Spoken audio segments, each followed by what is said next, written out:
श्री गणेशाय नमः। ओम नमः शिवाय। प्राचीन समय की बात है। एक नगर में एक निर्धन ब्राह्मणी अपने छोटे पुत्र के साथ रहती थी।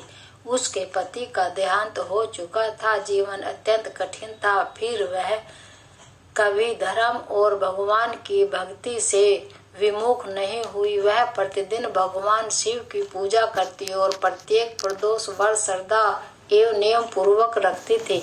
ब्राह्मणी का विश्वास था कि भगवान शिव अपने भक्तों की सभी मनोकामनाएं पूर्ण करते हैं। इसलिए वह हर प्रदोष के दिन प्रातः स्नान करके उपवास रखती, संध्या समय शिवलिंग का जलाभिषेक करती, बेल पत्थर अर्पित करती और शिव पार्वती का ध्यान करती थी। एक दिन वह अपने पुत्र के साथ भिक्षा मांगने निकली। मार्ग में उसे एक सुंदर तेजस्वी किंतु दुखी युवक दिखाई दिया। उसके वस्त्र फटे हुए थे और वह अत्यंत थका हुआ लग रहा था। ब्राह्मणी ने उससे उसके दुख का कारण पूछा।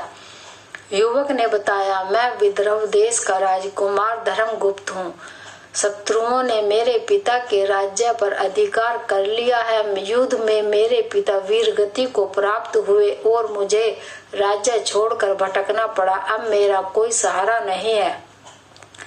राजकुमार की दुख भरी कथा सुनकर ब्राह्मणी का हृदय द्रवित हो गया। उसने उसे अपने घर ले जाकर पुत्र के समान आश्रय दिया।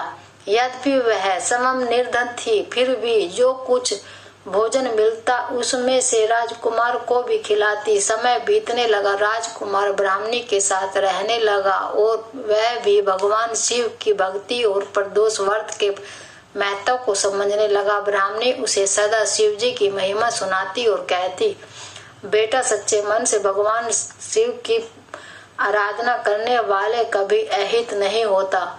एक दिन राजकुमार वन में घूम रहा था। वहां उसकी भेंट कुछ दिव्य कन्याओं से हुई। उनमें से एक अत्यंत सुंदर और तेजस्वी कन्या थी जिसका नाम असुमति था। वह गंधर्वराज की पुत्री थी। दोनों एक दूसरे के गुणों से प्रभावित हुए। जब गंधर्वराज को यह ज्ञात हुआ कि धर्मगुप्त एक धर्मात्मा और वीर राजकुमार है, तो उन्होंने प्रसन्न होकर अपनी पुत्री असुमति का विवाह उसके साथ कर दिया। विवाह के पश्चात गंधर्वराज ने राजकुमार की सहायता करने का निश्चय किया। गंधर्वराज ने अपनी विशाल सेना के साथ धर्मगुप्त के शत्रुओं पर आक्रमण किया। युद्ध में शत्रु पराजित हो गए और राजकुमार को उसका खोया हुआ राज्य पुनः प्राप्त हो गया। राज्याभिषेक के बाद धर्मगुप्त एक शक्तिशाली और न्यायप्रिय राजा बना। राजा बनने के पश्चात भी धर्मगुप्त अपनी पुरानी बातें नहीं भूला। उसने उस ब्राह्मणी को राजमहल में सम्मान पूर्वक बुलाया और कहा, माता, आज जो कुछ भी मुझे प्राप्त है वह आपके स्नेह, सेवा और भगवान शिव की कृपा का परिणाम है। राजा ने ब्राह्मणी को धन, वस्त्र और अनेक उपहार दिए। साथ ही उसके पुत्र को अपना मंत्री नियुक्त कर दिया। पूरे राज्य में ब्राह्मणी का सम्मान होने लगा।